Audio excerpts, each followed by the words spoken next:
Hello, welcome to I the just Speaks singed Wave my eye. Action. And it's going out with Active Media. We've got no Matteo at the moment. We don't know if he's going to join us in a bit. What? I just singed my eye as you went live. We've got a medical emergency, but we will continue. We were just talking off air. Well, we was reminiscing because Kiki got her Peaky book out and was going through all the photos of the last year and everything that we've been up to. And one of the things that we stopped at was Cat Hill.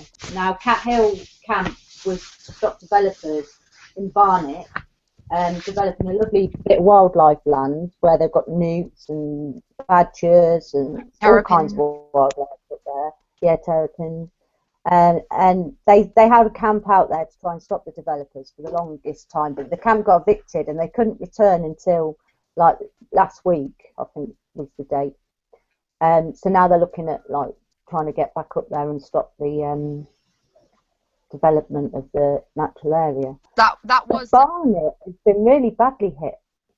With what? With like people being evicted from their council houses for development. The Cat Hill.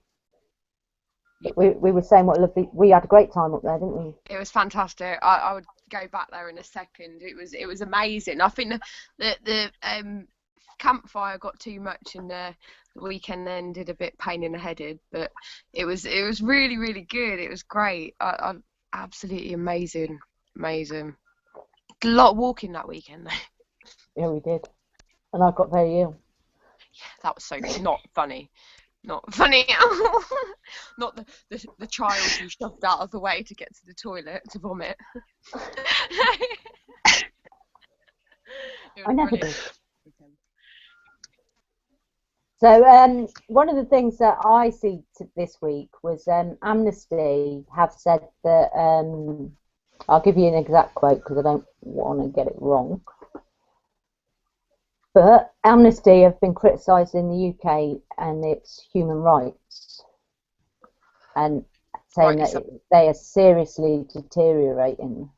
So which rights are they saying mainly are flagging up? I'm just opening the news story now. Britain is leading the charge against basic human rights, says Amnesty International. Increased surveillance in Britain, along with reduced access to justice, have contributed to one of the world's worst assaults on human rights in Europe since the fall of the Berlin Wall. I'll take it the legal aid is flagged up on that then. That's one of the things that's flagged up. Well, yeah, and also you've got the secret courts. Yeah. And, you know, David Cameron has said that he would repeal the Human Rights Act and replace it with the British Bill of Rights. Now, which, you know, you could say if it wasn't a corrupt government, that maybe that would be a good idea. You know, in an ideal situation, we would have a Bill of Rights that was written on by the people. Do you not think? That we'd all write it, and definitely. we'd all get a bit of a say in it. But that won't happen, will it? No. To be honest, as soon as they remove those human rights, activists will be direct targets for a start. Those who are no benefit to the country itself will be a target. So people with disabilities, older aged people. I never know what to say, like older age, heritage, elderly, you know, whatever. They're going to be in with that, and I suppose children with special educational needs and stuff, which are already being hoisted out. So we're going to see a lot of people let down with this. If that goes through, it's going to be devastating, to be honest. Well, I think that the human rights. I'm having to switch like manually to who's talking for some reason. Google's not doing it. I think that one of the things that they want to get out of Europe and the European rights is because of they've been criticised for their benefits being too low, and EU have told them that they have to increase them. And then also you've had cases of forced adoption that have been won again, you know, and the right of the children return to their parents in the European Court of Human Rights. It's not something that the justice system in this country is doing. It's something that people are having to leave the country, you know, to get the justice that they're seeking. So I think that it's also about being able to continue with cutbacks against the impoverished, and also to uphold their decisions a lot more, which they know are breaches of human rights. Yeah, I think that when it comes to it, every country knows the way that the UK financially it centres around the UK really financially, and there's not many people now, or you know, institutions or anything like that haven't recognised the fact that these giant corporations aren't paying their taxes, and the MPs, bankers, CEOs, hedge funders are all sort of making money out of all our services and using the taxes for bonuses and things like that, and just I think everybody's quite aware of that globally now. And but I think what needs to be looked at there is the these companies are being allowed to make lots of money, but also the implications and the money that these companies are taking out of the public money. You know, like in energy. Let's use energy for an example. That causes more illnesses when people can't afford to put on, you know, heating. So that then reflects into the NHS. You know, that's taking money out of the NHS. Then people in poverty who you have to use food banks, that diet is detrimental, it's non-nutritional. They end up putting, you know, getting things like diabetes and crap like that, you know, malnutrition. That's all extra money on the NHS at a time when the NHS is really struggling. So there must be some way that the government could intervene to get that money from the corporations rather than the public money. I think we had the idea with Trident. I think that would have been an excellent idea to have scrapped Trident, and we could have funded the NHS that way. And also for the deficit to take that down, it would be great if we were to actually force the tax evaders to pay the giant corporation ones, Amazon, you know, Vodafone, places like that. It would be great if we were to receive the tax off of them. That would pay a healthy, I can't remember what it is, but I'm pretty sure that would pretty much round it up. And then we're more freer with our choices in what we wish, because at the minute our governments are held up by donations from private companies, and it shouldn't be that way. We the people should donate to the ones we feel that we would put towards people of benefit. But right now our £5 a week matters none to these people when they've got millions going through the bank from sponsors that they know that will get their own way. You know, people who want to buy the NHS, big donors. Yeah, ludicrous. It's all a Ponzi scam. But it's the you know, there's a lot of things that corporations do to make profit that actually cost the taxpayers because of the repercussions of their actions, and that really needs to be addressed. You know, they say that we pay higher tax on our petrol because it's polluting to the environment and it's damaging to the environment, so we have to pay into it and the upkeep of it. Well, in that case, it's the same principle for a business. If your business is putting extra strain onto the NHS because your prices are too high and people can't afford to put their heating on, then you should have a tax. Your energy company should be taxed. A tax that pays for that, not the taxpayer. It should, you know, we've already paid because we've paid for the energy and we've paid VAT on the energy. You know, then to take money out of the national budget for the NHS to uphold the damage that these companies are doing because old people can't afford to put their heating on. You know, and I do believe it would go a long way if also, you know, the employers who clearly you've got people working for giant companies like Tesco's, Asda. Obviously Asda and Tesco's has no ethics anyway, but what little ethics they do have, surely if they've got workers working there, then sense would be that if a government is having to pay benefits to subsidise what the corporation's not, it should be the corporation that has to make that a living wage. Yeah.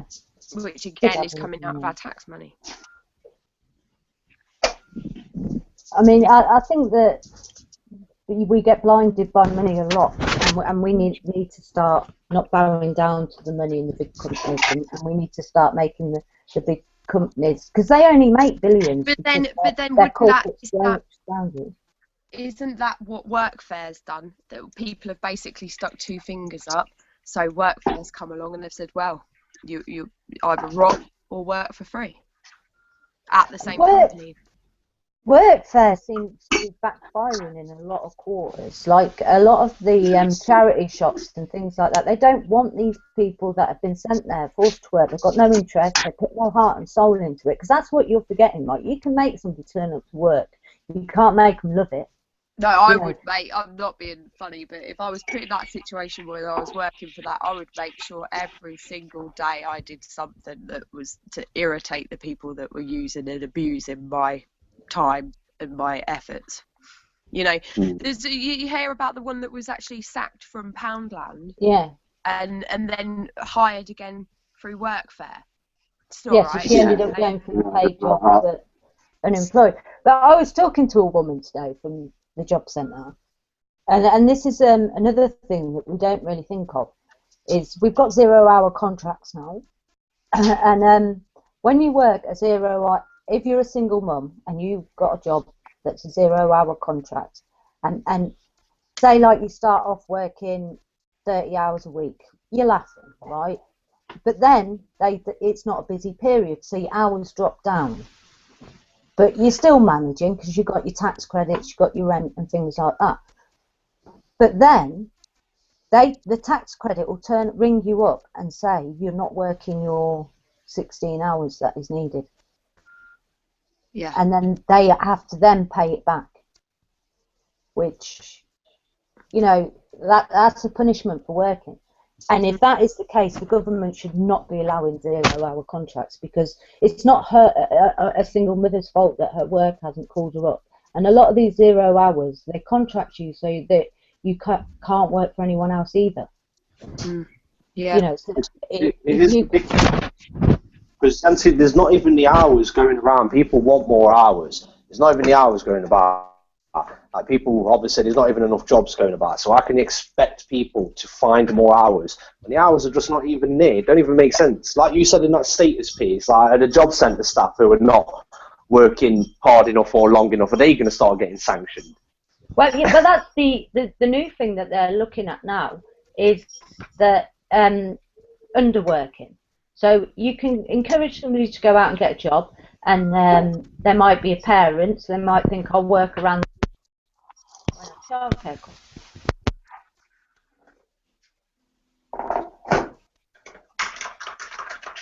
P, I've lost you. If you don't bring home can you hear me? Yeah, I can hear you.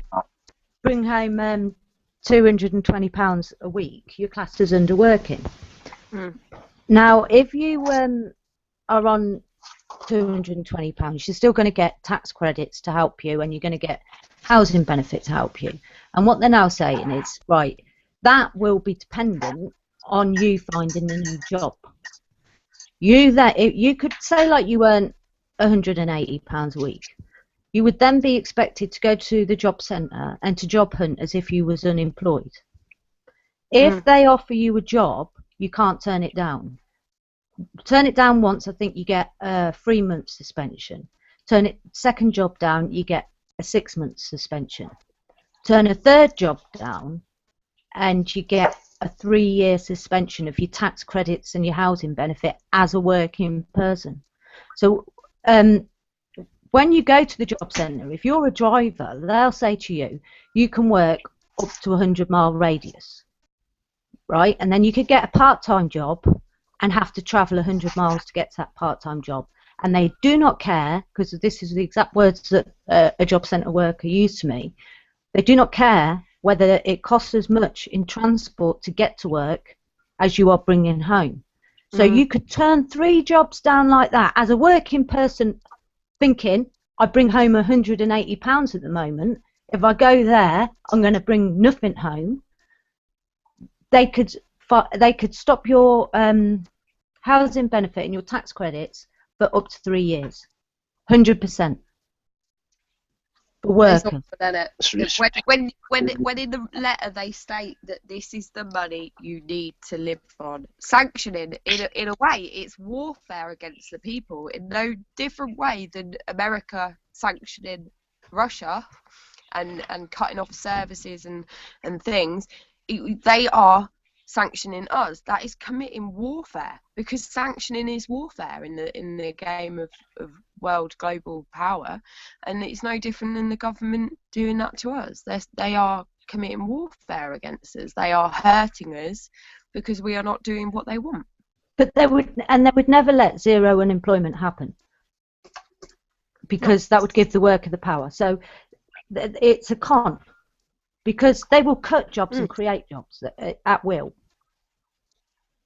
Well, you wouldn't be able to choose what job you wanted, because, like you said there, once again, if a worker would be able to choose the job that they wanted, that would completely cut out competition, and in as such, that would do exactly the same.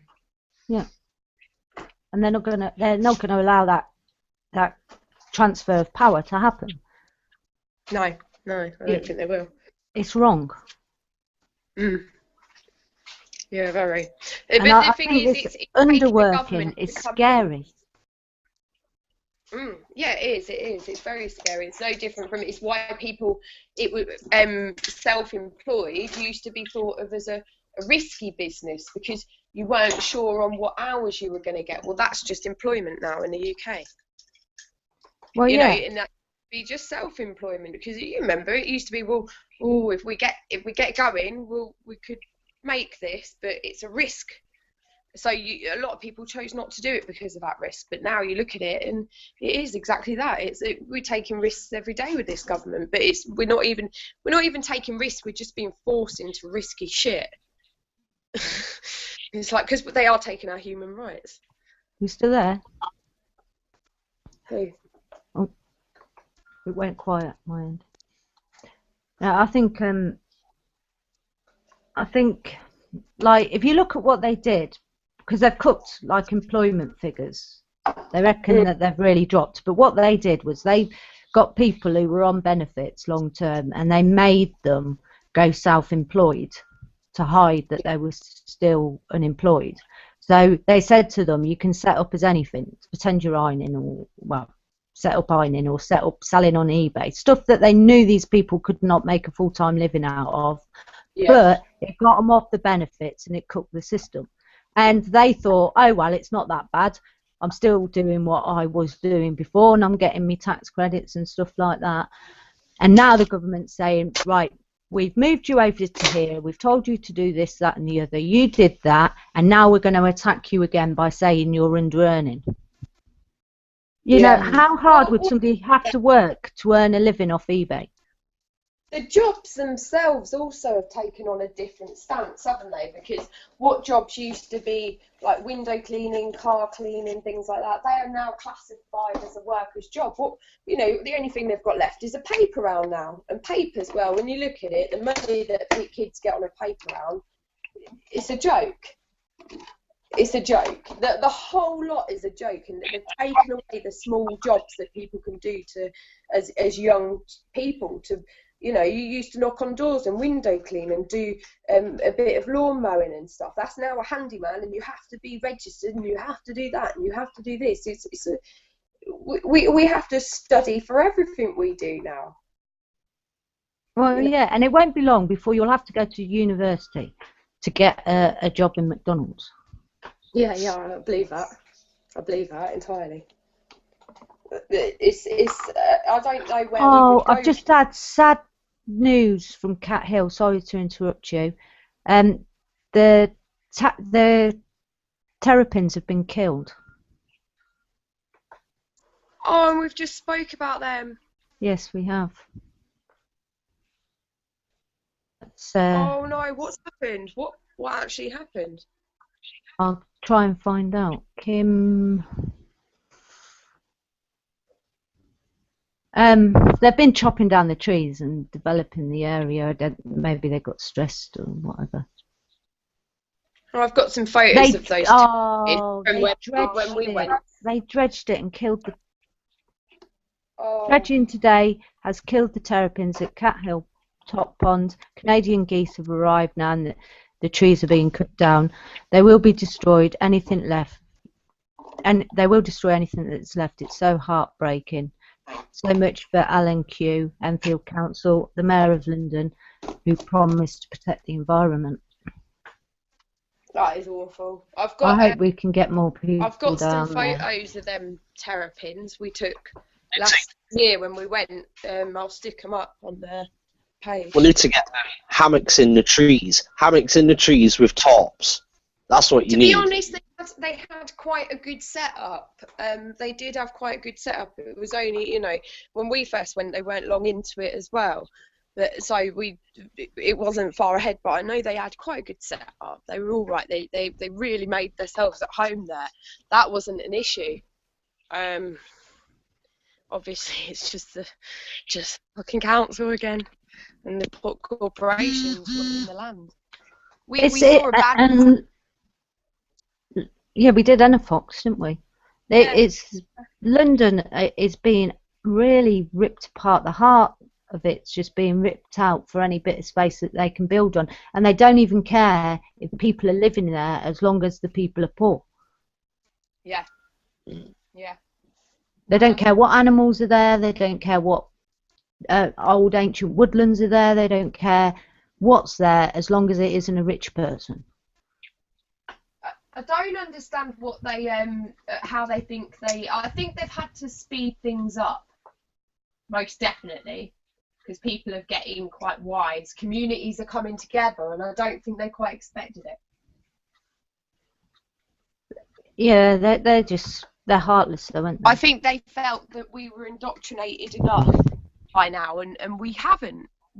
I'm quite surprised about the amount of people that speak up about different issues, and it is coming together collectively and in the community, you know. I see this thing about a study on kindness, and they actually reckon that, you know, we have a kindness system in us that reacts. It's like a nervous system, and when people do nice things, they get these little lights. You know, if you was to hook somebody up to a machine, you know, like a neuroscientist read the brain and things like that, there is parts of the body that react to kindness. Now they've studied it, and because it started off in the brain, but they found that there was a real ancient bit of the brain where it starts, and they think that we have evolved to be kinder, and this kinder system's got more reactive, you know, because that's how we would have survived. And they find that in rich people, that system's deficient. Yeah, which I suppose. And I think it's because it's like a gene, and if you look at it this way, like when you mate, your genes are passed down, aren't they? And you tend to mate within your own class a lot. So our kindness gene is getting stronger, and in like the long bloodlines of go-getting tough bankers and dicks, it's getting non-existent.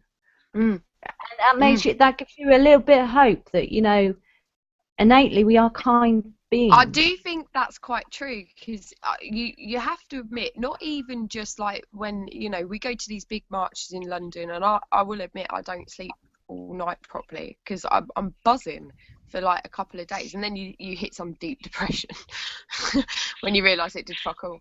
But then even when it's true though, even when we did that op safe in Oxford P, and it was just me and you, I was buzzing like all night, because just the feeling, nobody knew about it really, nobody joined us, we were just walking around. But no, that bloke on that rug, he still buzzes me when I think about him.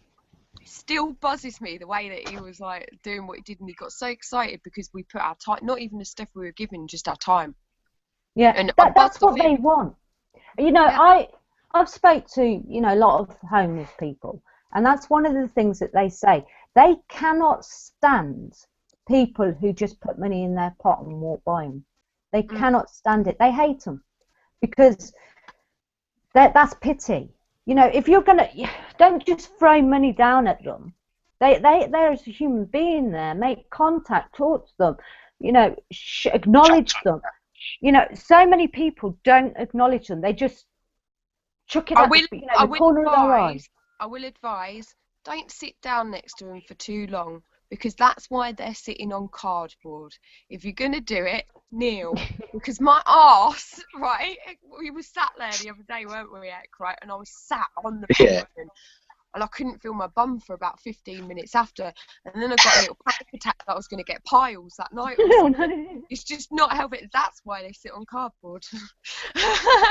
The ground is very cold if you sit on it. I know, my arse. But it's true, because you know I'm broke most of the time. I ain't got money really to give anyone, and I couldn't walk past Tony. I couldn't walk. Can you? Oh my God, Ek, can you imagine Tony if I just walked past him? No. But that's what they need. Well, they don't want money. They want acknowledgement. No. And some people don't see that. You know, they're at their job, they're on their lunch break, they think they're going to help. And then they chuck some money down. And then they write a Facebook status about how great they are because they chucked money at this person that they didn't even acknowledge. Yeah. Do you know what I mean? There is such a big difference to actually interacting and talking to people and getting to know them. If you remember when we were there, Pete, he went through like a few stages, didn't he? Like his map. That was amazing. That was hilarious. Right, Ek, it was brilliant. This map, it was epic.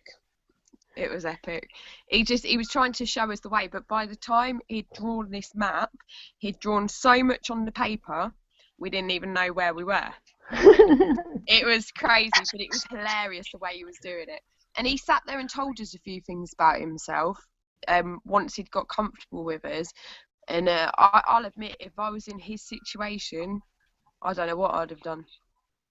I really don't. And you just listening to them makes you realise that, oh, it was horrible, wasn't it, Pooh? Yeah. I just think we need to treat, you know, when I say about people, you know, throwing things, I'm not on about activists who go out and write in Facebook. So I'm on about, you know, everyday Joe blogs. I don't know if you've ever seen them, you know. I've seen people go to the paper before. I passed a tramp on the way home and I gave them my last £5. And you went running to a newspaper. Do you know what I mean? It happened to me a week ago. I think I was coming back from Peterborough, and there was a guy in a doorway, and I sat down and chatted to him. And do you know what he went and did to me? I chatted to him, like I gave him some money as well. And he says, oh, we just watch my stuff for 5 minutes while I go toilet. So I sat in this doorway where he's gone off, and he was about 10 minutes as well. He wasn't even 5 minutes. He was gone for 10 minutes. I was sat in this doorway. I looked homeless. It looked like it was my doorway. You always look homeless, Ek. You always look homeless. So funny. Thank you. It was so funny. Well, I was saying it the other day, but we sat and chatted to, I can't remember his name, but we sat and chatted to him, and he was doing the big issue, and as the people were walking past, I said to him, how's it feel when people don't say no thank you, or don't even, you know, don't say anything back? And he was like, I think there should be a law against it.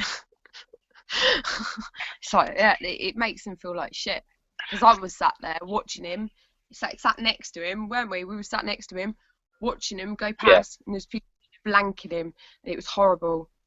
It, like when you know when you want to steal time and they walk past, they don't acknowledge you, you're like, oh my fucking God. He gets that like 50 times, 60 times a day, probably more, way more. We don't want to acknowledge our own guilt. Well, just say you ain't got the fucking time. Yeah, chin in the chest. Yes. Well, I won't look at it and I won't acknowledge it. It doesn't exist, you know. But these are human beings that you're trying to block out of existence, and throwing money at them is not helping them. No. Oh, it is helping them short term, but long term is, you know, you've got to see them as human beings that need help and try and change policies. You know what I mean? Well, And I think get you have to speak to them as well, because it's no good taking them something they get a lot of. Somebody might already do that kind of thing for them. So it's kind of cool, like going around and saying, what would you need? Do you need anything? Is there anything I could possibly get for you next time I go past? You know, just ask him. It might be a pair of socks or like gloves or something like that. You know, something weird that we don't even think that they really need. You know, like when we asked the guys around ours, we'd got a lot of hats, scarves, gloves, things like that. They've already got that shit. They needed shoes without holes in them, and that was one of the main ones, was shoes and underwear. Shoes and underwear.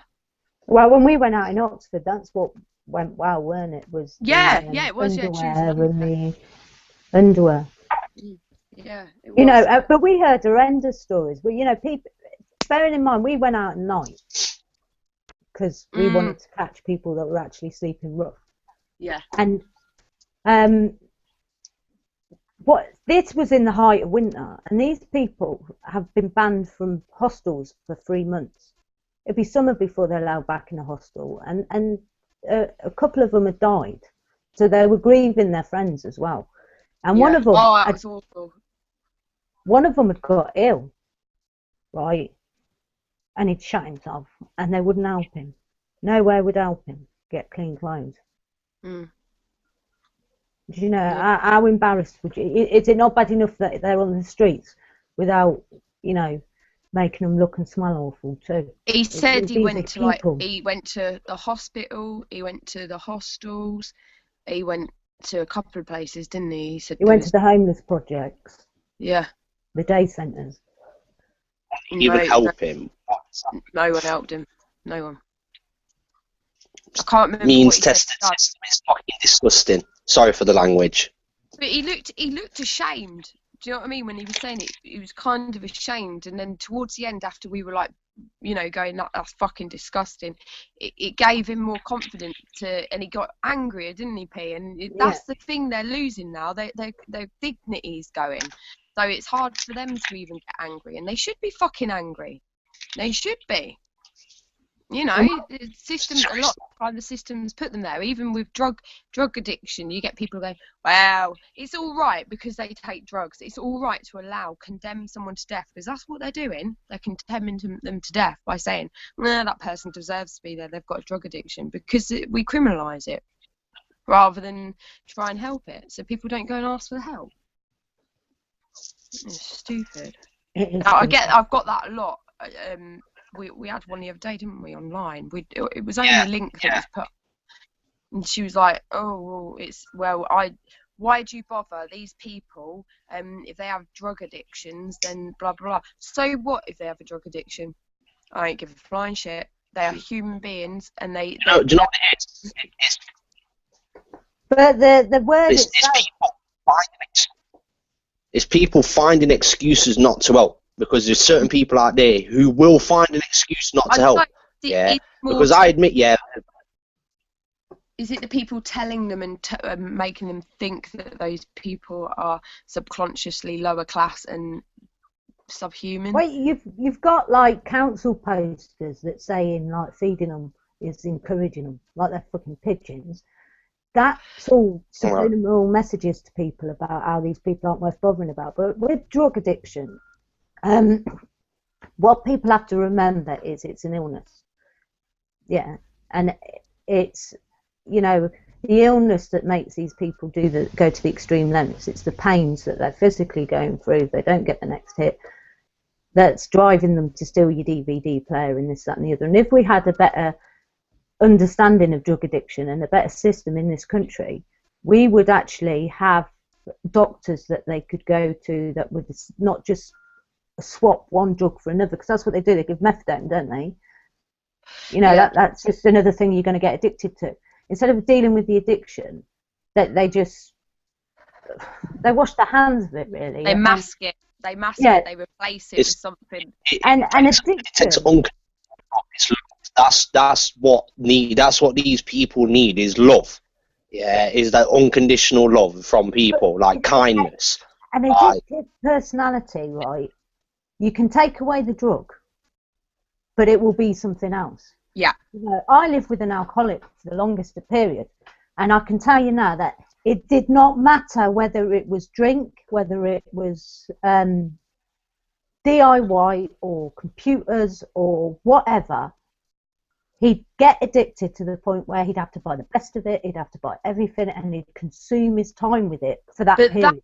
He'd get addicted to people, and he'd get addicted to drink and drugs and anything. Isn't an addiction just somebody who's craving more out of life that isn't being fulfilled? So isn't that what the society has created by this product line education, product line career, money, money, money, money? It's creating materialism, the need for materialism all the time, because that's all we're here for. It's like we're worker ants now. That's it.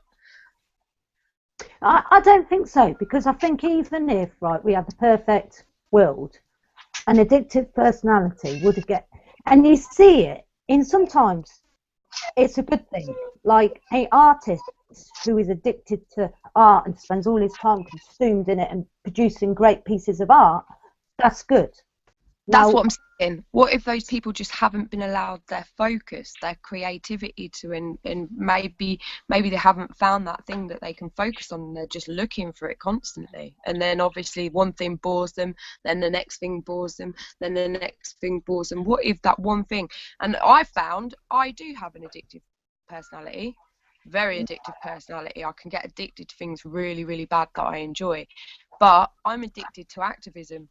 And Dave, from the guy from court last week, the homeless one for begging, now he's really interested in jumping on board with things, and you can see the enthusiasm. What if these people have a zest for something else in life that is just purely just not part of society? A proper addict, it's never healthy because they take it to the extreme.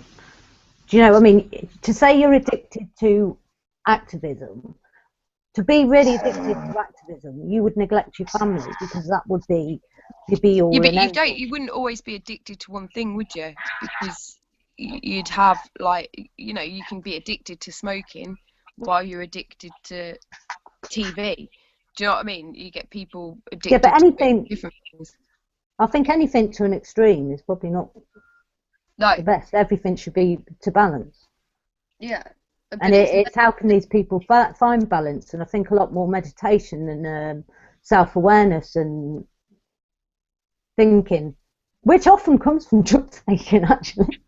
Yeah, no, I do believe it, because like I have to physically tell myself, like I'll get obsessed with like coffee or something for 2-3 weeks, and I have to sit there and say to myself, this shit ain't good, stop.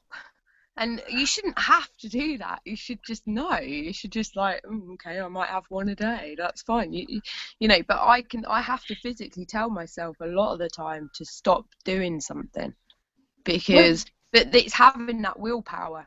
And drugs, they take that willpower away. You know, alcohol takes that willpower. Do have to agree with that one, man. Smoking weed constantly for 3 years non-stop. You do. And you don't do it now because you willpower. No, I don't. No, I've kicked it. Like I'm in full control of my weed smoking now. And I think it's right. You need people around you to encourage you. If you look at the homeless people and you think, right, well, they just don't give a shit now. They're like, well, nobody gives a shit about us. Well, when people start giving a shit about them, you notice a shift. You notice like that determination. They're always like, so when we're gonna go find somewhere? It's like they know we're on their side. They know it, and it gives a zest. Like people want to please people that care about them and who they care about. I want to please my kids. I do want to please people, and sometimes it's good to, you know, if you find ways to do it. Like sometimes I'll just turn up at my mum's with like a potted plant or something, just because I think I just want her to be happy, you know, and then she'll feel happier. And it is contagious, but I think these people have been dragged so far down society that it's going to take a lot, and it can't be fake. It can't just be people chucking a coin into a pot. It don't work like that. Yeah. That happened. Well, the thing what you said about the potted flower thing, I did that for my mum. Do you remember when I was speaking to you? My mum was going through a breakup, or going through a really hard time. I just went to the shop and brought her a bunch of flowers. Cheered my mum up proper that day. Cheered my mum up for the whole day. Yeah. Like just buying a bunch of flowers, cheered her up. It made her day, and she was well happy after that. Yeah. Even picking him, you know what I mean? Like Hannah, my kids will make me little, like Hannah leaves me little scraps of paper around the house, like little scraps, notes and stuff in envelopes and things just hidden all over the place, and it's just like I love you and all this, like, and that makes me well happy. So like I'll write her a little note. Well, we write on the bathroom wall. We have like the crayons and we write notes, but it's turned into slander at the minute. It's all like it's like Elle smells of poo, and it's like, can you wash your hair out the bath? I like that. Used to be pictures of mum and kids and rainbows. It's just turned into shit. Can you clean the shit out the bath, please, Mum? Yeah, I don't actually know what's on there at the minute. It's there'll be notes, and I've noticed as well when my eldest has a fight with her boyfriend, they leave notes for each other as well, and they do leave notes. Oh, it's all faded. You can't really see anything now, but it's just people, little people. That's it. Emlyn and Leo have done like the stairs and the hallway. And Leo's right. I mean, he can't write, but he's just like pretending he's right. Emlyn and Leo's room, Tom keep out. Yeah. Do you want to see what Hannah's room looks like at the minute? Go then. Oh dear, let's have a look at this one. Is it a tip? No. Can you see that? Oh yeah. Hannah had a little drawing first. Not a little one, a big one. That's what my hallway's looking like at the moment. I'm just glad that I haven't decorated that yet. Love it. Bless her. Yeah, I've just painted over the hallway. It's artistic flair. P had a giant testicle on her front room wall for ages. I've got like this weird, I don't know what it is. I couldn't tell you what this thing is. It's not a giant testicle this time. I don't know what it is. He's obsessed with drawing hairy things. I think that's what it is, isn't it? I've lost your screen as well. Oh no, I found it. I can't because the light. Let me turn this light on. I've got a load of books, so it's covering most of it up. Look, I'm sure people don't care about what our kids have been drawing on. No, I can't do it. No, they probably don't. Never mind. It's creativity. That's what we're trying to say. It's creativity. You're making me want to draw stuff on my wall now, but I think my sister might go. It's long and hairy. Oh, it is hairy. It's hairy. I'd have got killed for that as a kid. Yeah, I think I would have. You know, I think I would have, but my family were quite really actually. I say quite. They were really strict. It's like, me, I never used to draw. I used to smash my walls to pieces and my doors. That's what I used to do. That's how I used to express myself, by trashing my walls and smashing my doors. And then my mum made the big mistake of putting a lock on my door, and I smashed through that as well. Right. So it was never drawing for me. No. In fact, one time I did get my mum's lipstick art. I got my mum's lipstick art, and I drew all over my brother's face, and then I drew all over mine, and we fell asleep on the landing. Lovely. Yeah. You got an imprint on your clothes. My son wrote his first name and his second name on the bottom step, and then denied all knowledge and said it was my oldest daughter. It's like, it's both your names. It's not even like just your first one. It's your second one. It's like, yeah, I don't believe you. Something's telling me you're fibbing. Oh, that was weird. That one. But this is the problem though, because like, if you look at social services and how they're taking kids, right?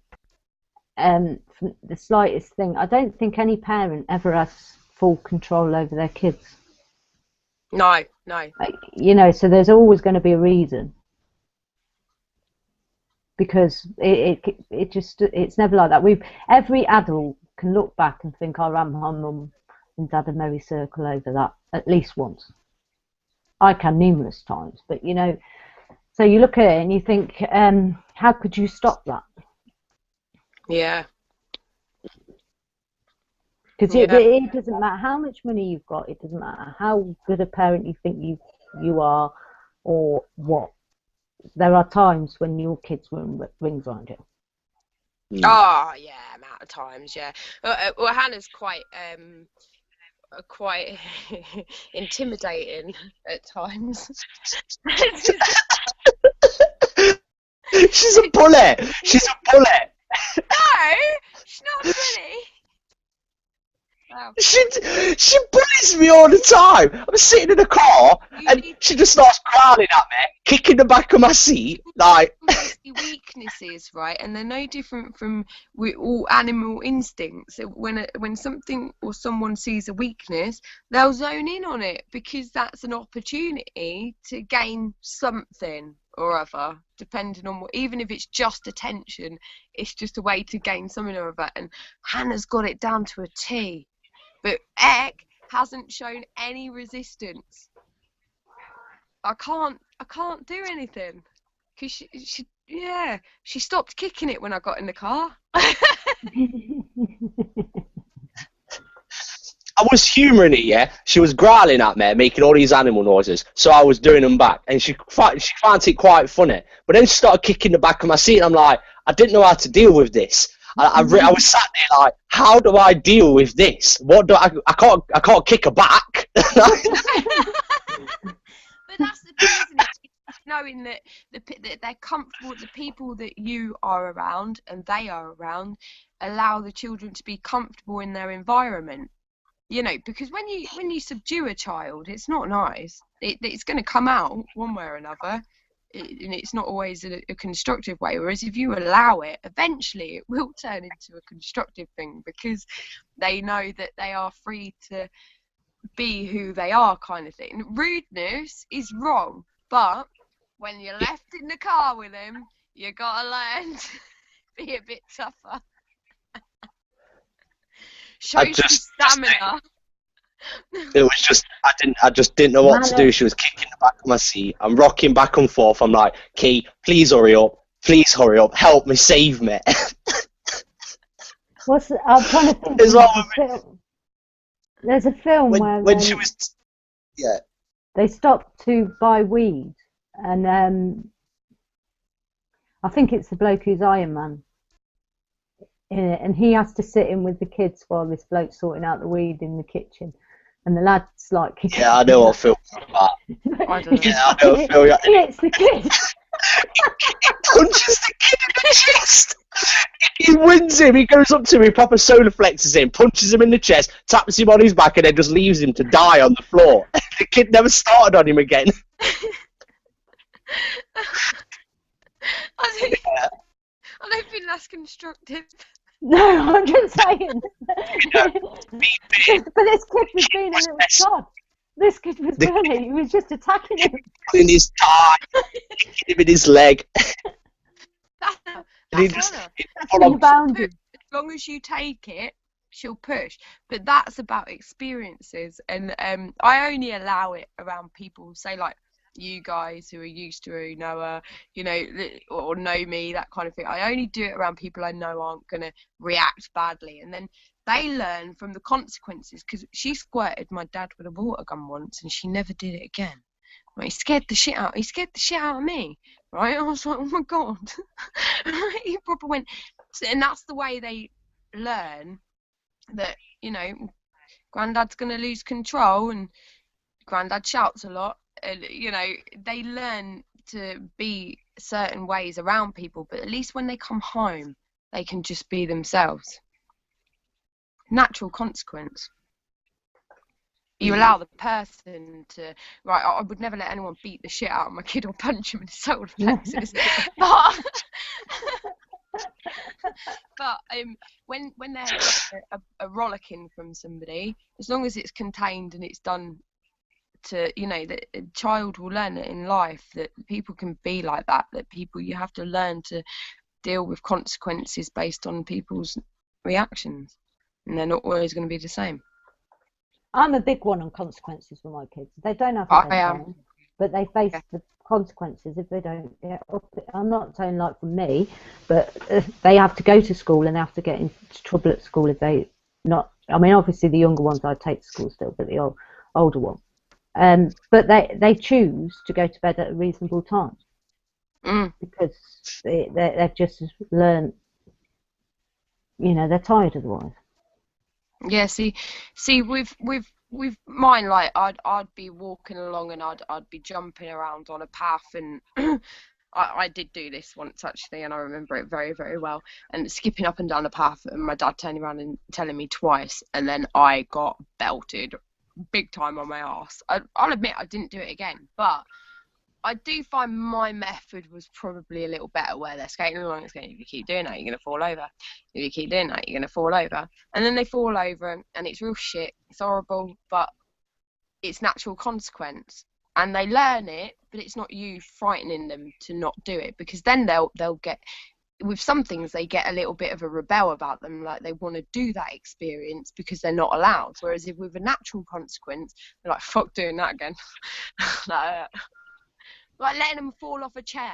It is better than letting them fall out of a third floor window because they don't understand height and they don't understand how it feels to fall from a height.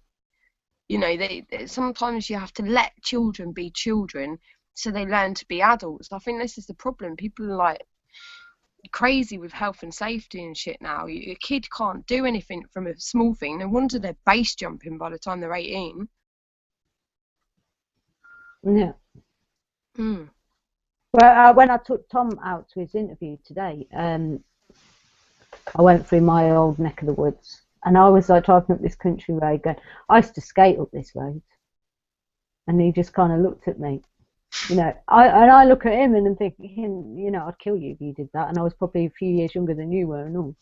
You know, it's like, but I had such freedom. I wouldn't think twice. I mean, I'm on about going right out in the country, in the centre of the town, to go some place that I decided to go for the day. And one day I got on my bike and I went on a 17-mile bike ride to the city. Do you know what I mean? That was just so. Yeah. And you just wouldn't do it now, would you? It's like my daughter, she's got her own moped, and I have little panic attacks occasionally over it. But I wouldn't. I try not to tell her too much, but I'll admit that even at nearly 17, I struggle with letting her go to the shop that's literally a 5-minute walk. That it's not far, is it, Ek? It's not far. No, it's literally it's one road away. It's like across the road. No, but remember, you have got a woodland in between that road, like a little woodland in a dark alley, and then some factories and a car park to get through. It's like, that's like great. Yeah, there is a quite dark space. You're all right about that little space between your house and the shopping complex. It is a dark space. Like, yeah, you're all right about that. Yeah, and I will. Yeah. And she listens.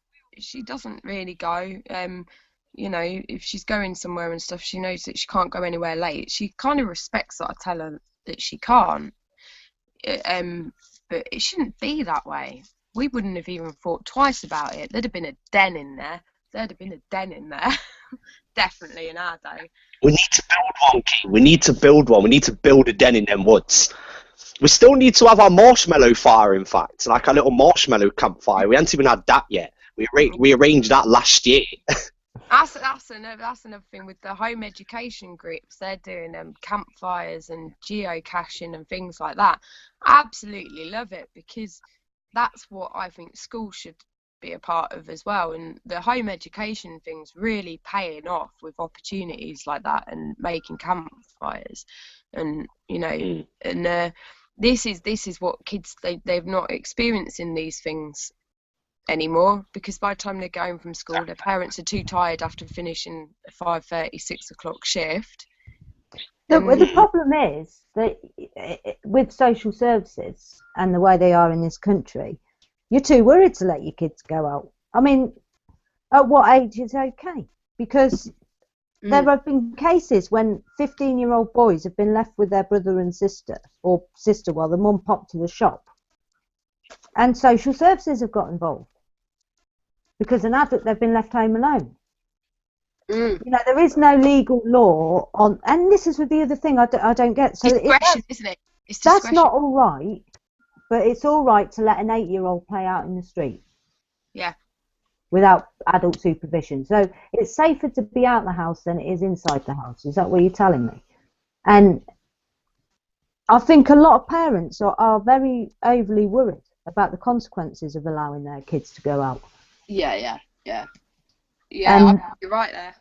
You're right about the working. So when you come home from work, you haven't really got the time or the energy to go taking them off over the field for a few hours, have you? No, not Whereas really. when we were kids, we'd just go out over the field for a few hours. And then on your own, after making your own dinner. Yeah. And if they'd just cut the grass, you might make a giant bird's nest, or you might try and make a den with it, build a big wall. Yeah, and you knew who to stay away from and what to do when somebody come over. And it not being funny, you always did. You'd see a stranger from a distance, you'd be like, oh, he looks a bit creepy, and you'd be on your guard. I don't think to say that we were unaware of things is okay, because we were quite aware, I think, as well. Yeah. I mean, we had stranger danger, without a doubt, at that age. Charlie says. Yeah. Never go off with weirdos who say, do you want to see my puppies? Yeah, no, never do that. I did that to Kiki. Yeah. Kiki. Yeah, she did. Yeah. You see my puppy. She was curb crawling and everything. It was quite intimidating. It was disturbing. In fact, Kiki reminded me of a very funny moment. I think it was on the way home from the wave launch, weren't it? Yeah. We'd had dear. we were at, we were knackered, emotionally, on and down and that, and I got on the train and this bloke got on with me and he was just stood there with a chainsaw. Most uncomfortable train ride ever. That was you're about the big, massive butch guy, the bald guy with the fake chainsaw. No, I'm on about... No! There was an actual man. He got on at a train station. He had like a jumpsuit on and that, and he had a chainsaw that he was carrying. And I said to Kiki, I would have been all right though, because if one pull on that string and I'd have ran the other end of the train, I'd have been the last one he got. Yeah. We had, that was such a strange weekend because it was such an emotional hit, but you look back now, I can look back now and think, well, hang on, it wasn't that bad at all. But at the time, it felt bad because of people's interpretation of it and their perception and their opinions directed at us.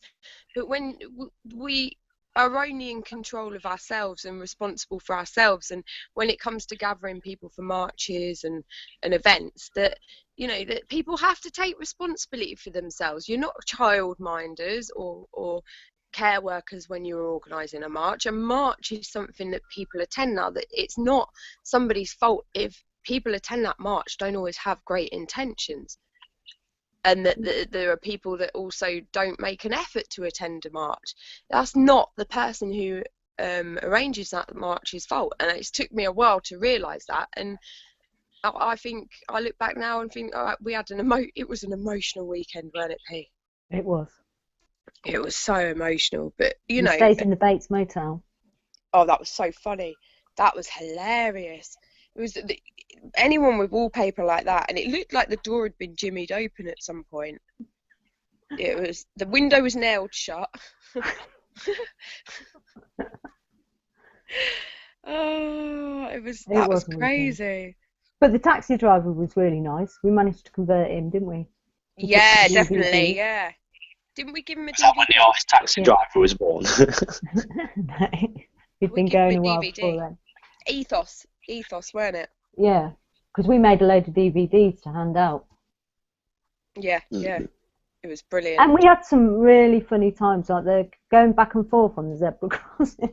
Oh, and Shamrock was hilarious. she was crawling at one point because the police officers were being quite arsy about it, but we were letting cars through occasionally, you know, and they were just grabbing and pulling, and they were getting quite aggressive, the police were. And one of the ladies decided to crawl across it, which I think it just finished the whole crossing thing, really, but it was hilarious. It was hilarious. And then P goes and touches one of their bums, pokes him in the bum. He turns around, obviously thinking it's me. And I'm like, oh my God. Oh my God.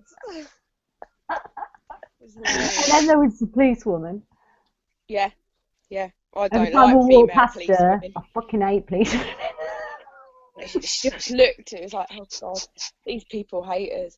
And then she's walking along, right, and she's smoking, and we're in Hyde Park, and I tell you what, I was feeling rough that day. Walking along in Hyde Park, and she's got a big smoke on, and one of the liaison come over, and she's talking, and she knew that it would cause a lot of trouble if she just decided to take one person out for smoking something. And this piece going, you know, you should try it.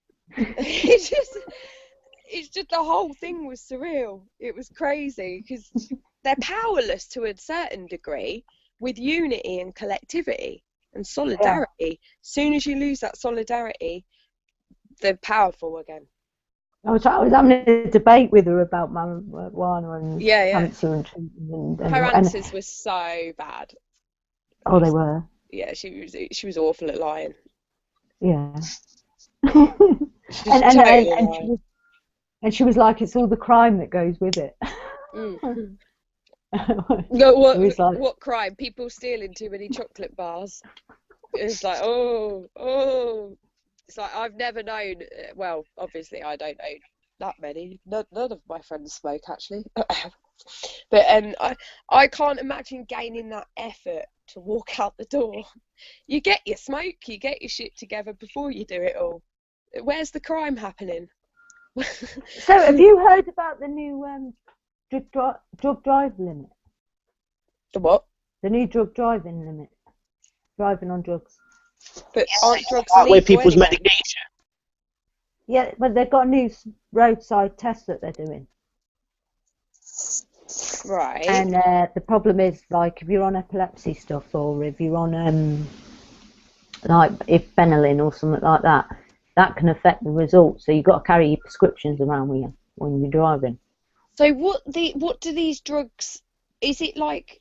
Can they tell you've been on drugs for like 4 or 5 months or something? Say if you haven't smoked for 2 days, would they be able to detect? I think that if you got pulled over and they said that you'd failed the drug test, I think that you would rip them apart in court, to be quite honest, because there was a bloke who was arrested for being stoned and driving, and he went to court and he said, yes, I had been smoking it, but I'd smoked it the night before, and to be honest, I smoke it 24/7.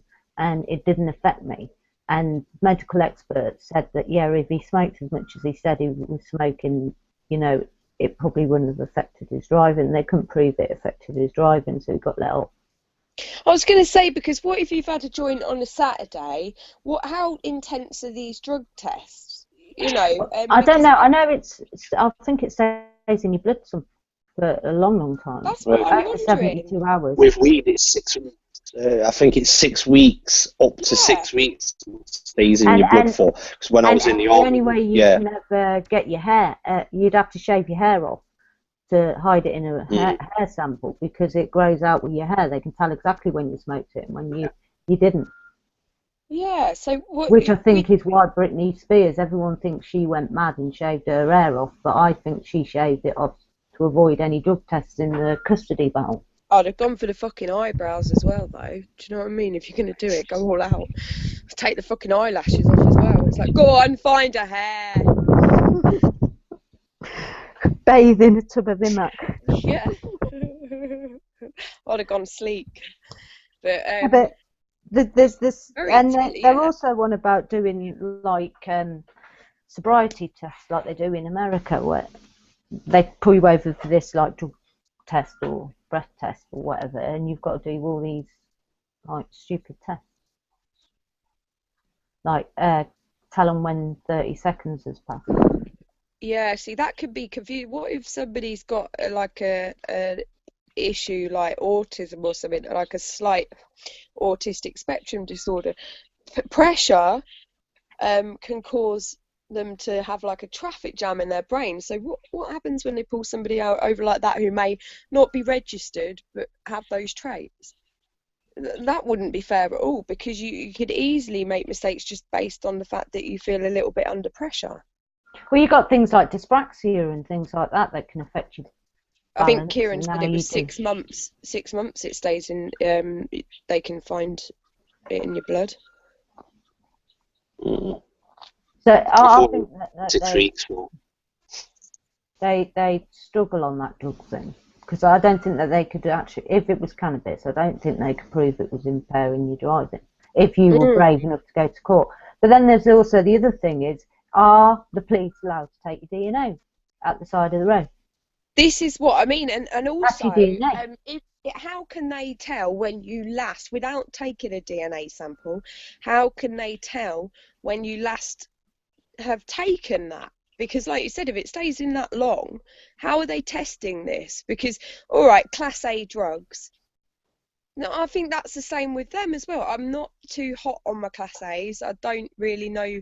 Right, actually, a question for you. I know this might sound really, really stupid. What is the difference between crack cocaine and cocaine? Crack cocaine is them. I don't know about drugs. No, me neither. No, seriously, they make them. Crack cocaine is one that it's crystallized, what you smoke through a pipe, and then cocaine is obviously what you sniff.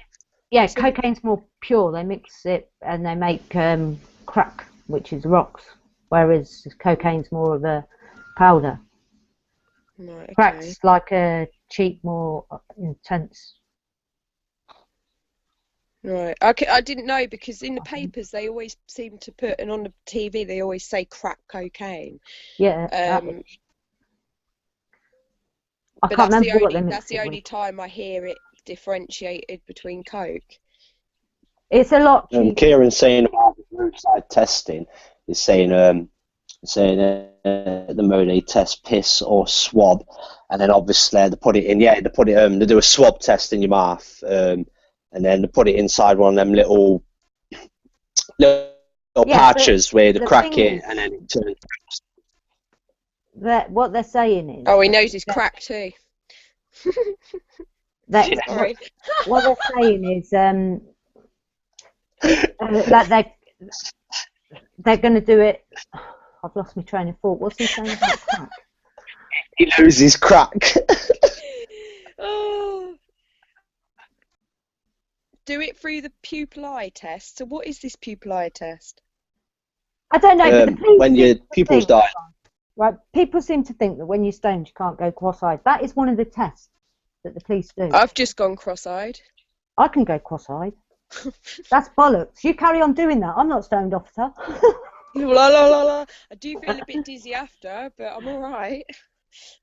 But the thing is, it's one thing that them being able to tell that you've taken something at the side of the road, but this test is no good, right? If it works on epileptic drugs, and any drugs that you may be taking could give a drug driving thing. This is not weed specific. I was going to say, yeah, because Kieran's just said there's no test for weed yet, so it's only for Class A, which, to be honest, most... No, the one at the roadside, right, they have said that you've got to carry your prescription with you, because epileptic medicine, Benylin, and things like that will So what do you think I would screen up as? Because I don't know, probably not best telling everyone, but I had a paracetamol addiction, didn't I, P? Yeah. And how long would that show in your bloodstream for a test based on narcotics? I think penicillin in the body quite quick. Do you think? Because it can cause permanent damage. Yeah, so it can, because it's a lot worse to take like fewer paracetamols in an overdose. There's a figure that, you know, if you take too many, it almost cancels it out in an overdose. But there is a number that, you know, if you took, it's the ideal sort of number. Cause yeah, see, mine was more of I'd take the same amount. I wouldn't overdose, so I'd take the 2 every 4 hours, but it was every 4 hours, and it was constant. So it says here that paracetamol will not show up on a positive drug test. I'm just going to click the link and see what it says on that. it wasn't. Oh no, it was codeine at one point. Codeine, it's another form of morphine, that isn't it? That's what I mean. Yeah. So I'm wondering whether it'd flag up because But I know epileptics that drive, and I know people that are on medication that drive. And you know, if you've got a cold and you fail this test, I mean, how are you supposed to prove that it was Benylin that you took without then going and giving them a fucking blood test? And I'm not being funny, but I don't feel confident giving the police my spit, let alone my blood. No, exactly. No, I'm exactly the same. Exactly the same. Yeah. And really, what right do they have? Right, so they think you've done something. Doesn't mean you've got the right to stab me with something and take my blood to put on a huge fucking database. But wouldn't that be the same for urine and things like that? You know, it would be the same for that kind of thing. Or in all ways, isn't it a basic violation of our human rights? In as such, if you're pulled over for a spot check or something, I think that's wrong. All right, if you've crashed, you've caused or demonstrating dangerous driving, that's understandable to do some form of drink test. If you do feel they clearly look like, you know, common sense, which is what should have been in the first place, but they abuse it. They would know. You would know. But I think that's the police really at the moment are trying to do a lot of entrapment. I mean, speed cameras have always had to be bright yellow, and they weren't allowed to entrap you with them. But now they are actually getting covert speed cameras, so they are going to start entrapping us. And it's like, are they to select? You know, I thought that they were a road safe. This is what they sold them as, a road safety tool that encouraged drivers to go slower. You know that they're about, so you go slower. But now you're saying they're not. They're to catch you out and to raise revenue. And that's a big switch, isn't it? Yeah. Nobody seems to give a shit. No, exactly. It's you know, when they hide in bushes and things like that, that became illegal at one point. But I can quite imagine now they would be able to easily take away that right again and say, right, there's going to be police cars hidden around corners to catch you, which there is, and I'm not seeing signs when it's happening now. So slowly they're eking it out again, where those basic human rights, where it was like, no, that's human right, you want to record somebody, you have to notify them first. I'm not seeing that anymore. And the other thing that you've got nowadays is these vans that go round, they're supposed to have police officers in them. And if you do see one at the side of the road, get out and have a little film and a little scoot about and try and see if the person in the back is just a civilian or an actual policeman, because they're not supposed. Any tickets issued if it's a civilian in the back isn't really legal. No. But that's what they seem to be doing. They don't even seem to be sticking. Well, a couple of times I've been told by a police officer that I was speeding. And I've turned around and said, well, have you, you know, it has only happened a couple of times. There was one point down this road. And to be honest, the first time I can't even remember what I was doing, but I generally do look and keep an eye. I might have been going 5 over. And he pulled me over and I was like, he goes, you were going blah, blah, blah. And I was like, no, I wasn't. And he was like, yes, you were. And I was like, have you got a speed camera? He was like, no. And I was like, and it's just you? And he was like, yeah. And I was like, well, then no, I wasn't. Are you detaining me? No. I think goodbye. Because they have no right on that. And when they're driving along, like you say, plainclothes, things like that, if there's one driving behind you and they try and pull you, I wouldn't stop. No. I would not stop on the country road for a police officer. No, I wouldn't. They'd have to follow. I'd ring 999 or some what's that, 111 or whatever you're supposed to ring. And I'd say, look, I've got this car that's telling me to pull over. It reckons it's a police car. I'm not going to, you know, don't send out the firing squad. I'm going to drive to this police station. Yeah. Because apparently, I'm a woman. Yeah. And there have been police officers that have attacked people, and they were in Redditch probably about 10, 15 years ago. They had a spate of rapes, and they stemmed from somebody who was pretending to be a policeman and pulling cars over. So, you know, as a health and safety thing, and, you know, I respect myself and I don't want to be attacked, I would not pull over for a police officer in the middle of nowhere. No, I wouldn't. I'd keep driving till I was to a point where I'd feel that there was people around and it was safer, or to the nearest police station. But I most certainly wouldn't pull over. No, I wouldn't.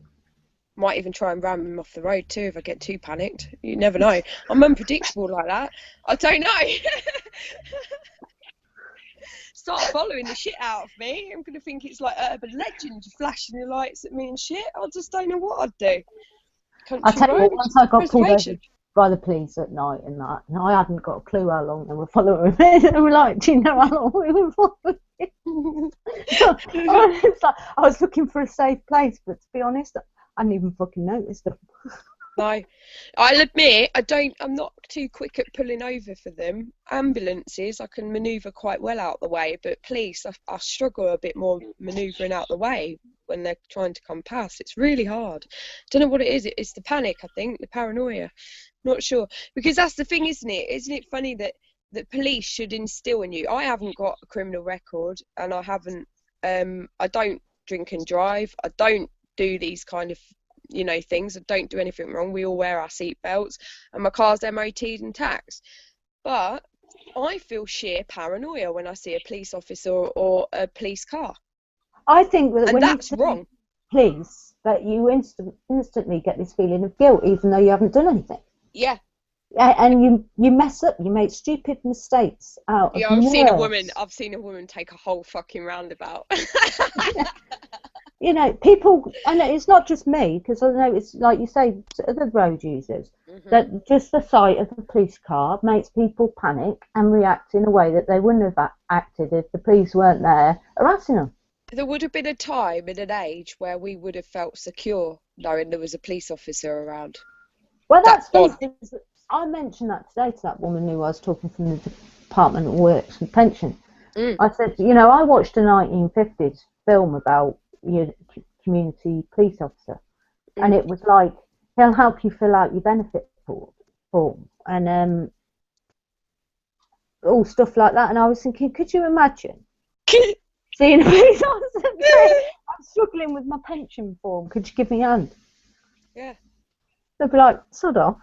Yeah. But this was the role that the police officer was. Yeah, but if you noticed, a few years back, 5-6 years ago, probably longer than that actually, I'm getting older and I'm just pretending it's not happening, but a few years ago, you had a spate of people like calling emergency services for things like rings stuck on their fingers, calling emergency services for cats stuck up trees or things happening, and they were told they would start being fined, and it slowly got eked in. Emergency services are being blocked by people with calling for things that can be dealt with, you know, and they have been eked out. It has visibly happened. People have just not noticed it happening. It was okay, and then they decided it wasn't, and then they slowly changed it to make it so that each thing, like the ambulance, you now get fined if you definitely aren't dying, and you know, these things they've worked it very well, very manipulative, very slowly, very, you know, sneakily. They've done it well. While at the same time getting the public to agree with them. Yeah, the public that's where making them wait in casualty for so long. That's where making them wait when they have a burglary. When they turn around, it's not our fault. We're dealing with all these people that, you know, all these people coming in with a cough and a sneeze. What do you expect? Well, fuck off! It's budget cuts, and you're doing it on purpose to make the services look shoddy so that you can privatise them, and eke out any kind of community support there ever was. But people love the NHS. Yeah. People don't want to see the NHS go. Well, and people You know, are we end up with an stupid. American healthcare system, which, no disrespect to our listeners in America, Mm. through active media, But but yeah, but I've seen it. I've seen it's people on diabolical. Twitter stating in America that they like our health system, healthcare, that this is the way it is good, that we've built something, and the fact that it was built on a very dark and financially low period of time goes to show that any measures of austerity and debt and things should not have affected the NHS. The amount of NHS, I don't But even like. the thing that you know, uh, there's a lot of people in this country that are business people and they have business heads and they, you know, are thinking figures, figures, figures, right? But if you think of figures, right, if it's failing at the prices it's failing at now, it is going to fail a lot more when those prices are driven up by privatisation.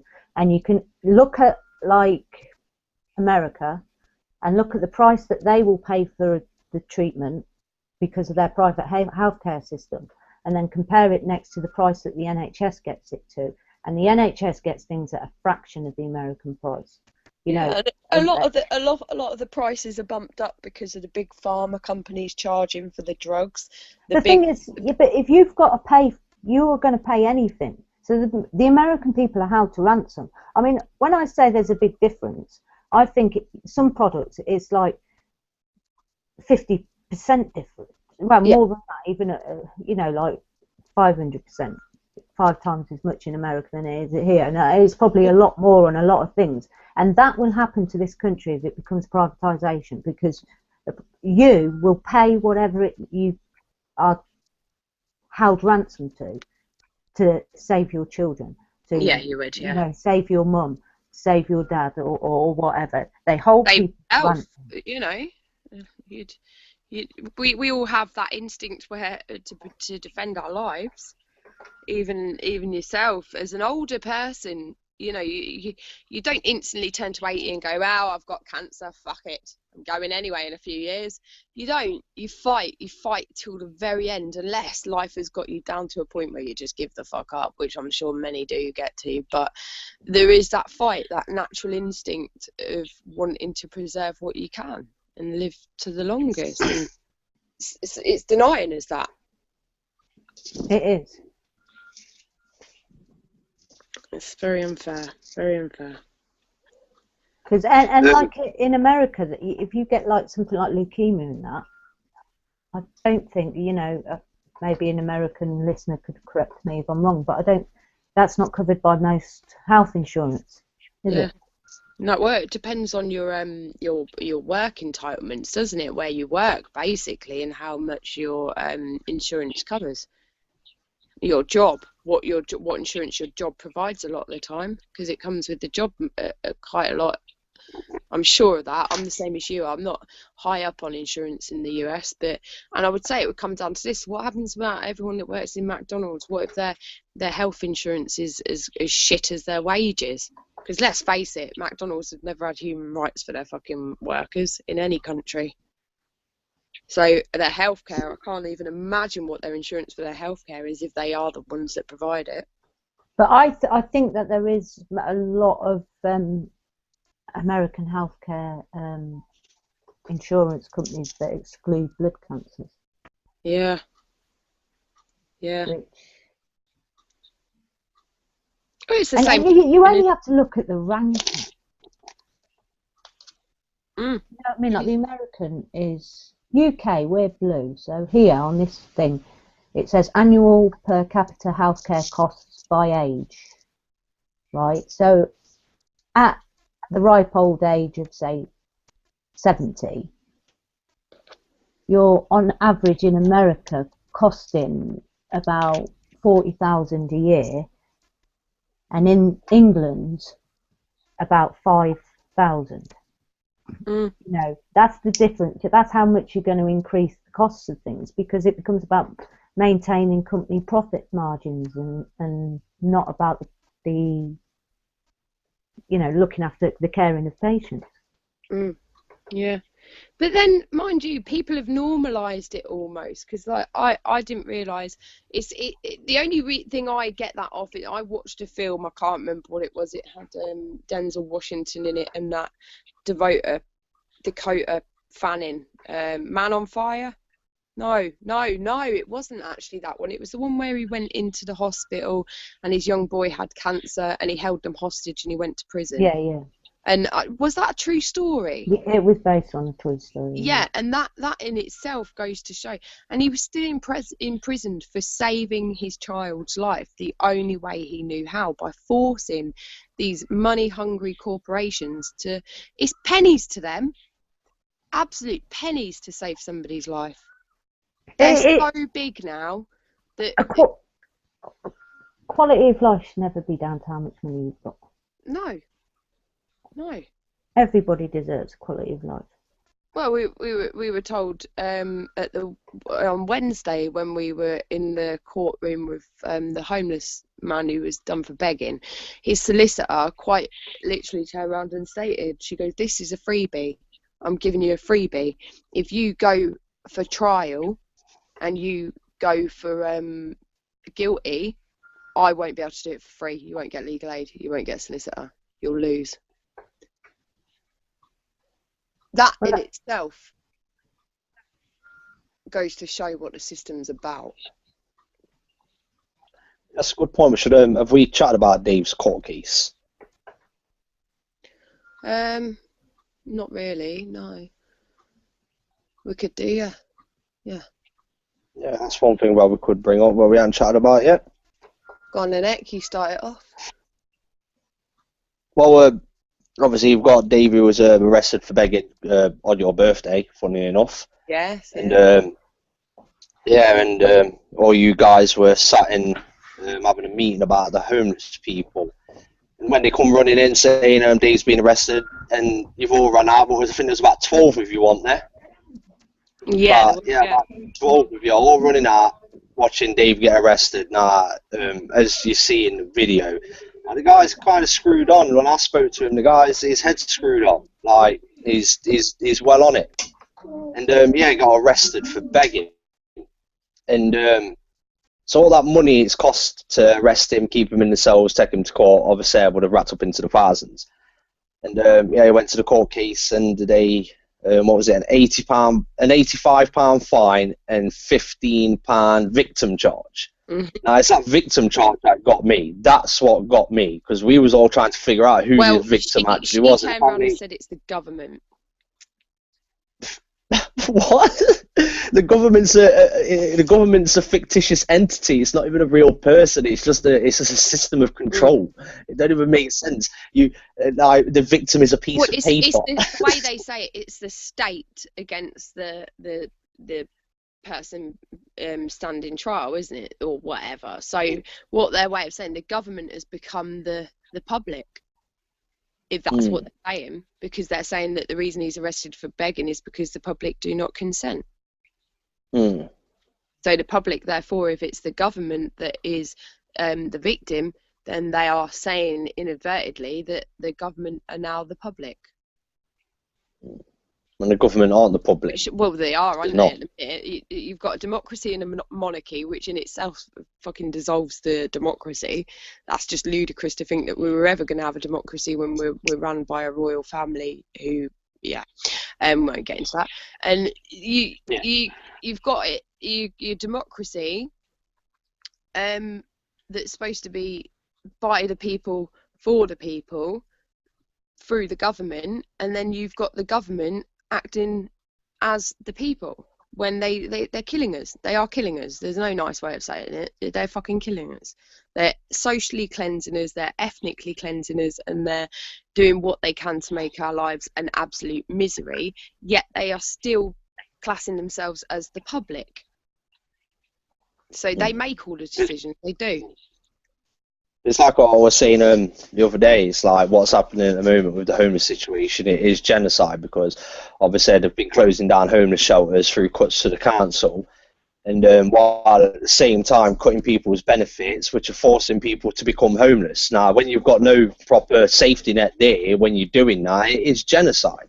And like That's what it is. It's genocide, and people aren't quite understanding that concept of what is actually going off. Yeah, but if you look back before before all the wars, you know, just previous to it and running up to them, this is exactly how it goes every single kind of time. It's the way it goes, and towards the end of these ages before a war, the government has never been known to help its people, really. It's always stepped on them, trod on them, and drained them dry to protect themselves.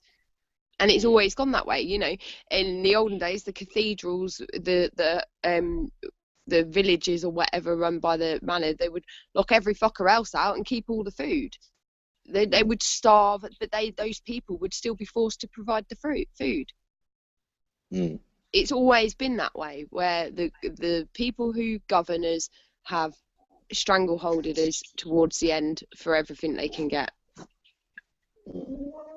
And obviously, like, the reason they get away with it is because you get some people who are cushy and some people who are not.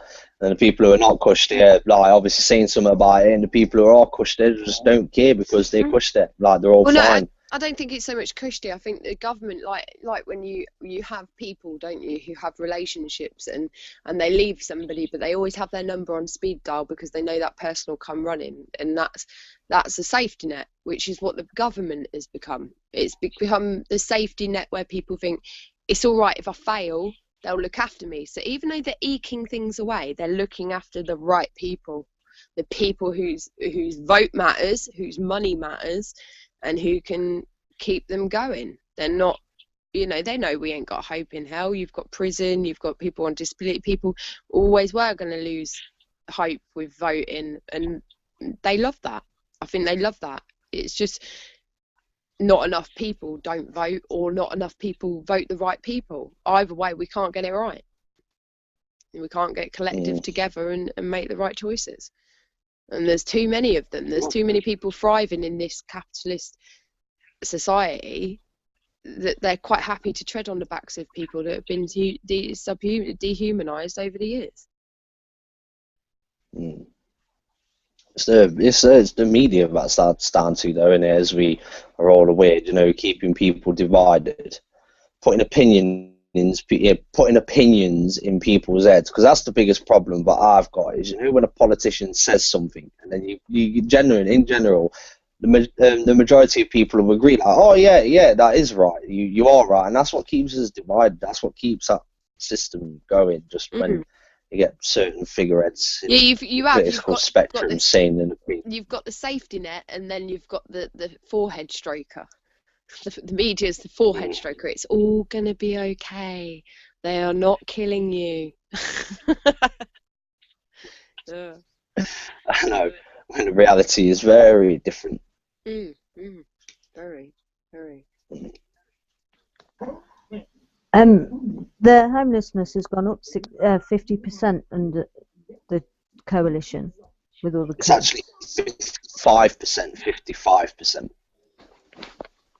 You know, it's not the situation's getting worse, not better. And I don't know if you heard about the extending the bedroom tax to pensioners. That's awful, isn't it? Well, really, if you think about it, that it's a targeted market, because if you've got a pensioner that needs to be out their home, chances are you could then profit another corporation by sticking them in a care home. Yeah, exactly. And we all know how these private care rooms, even these public run care rooms, are just not good places whatsoever.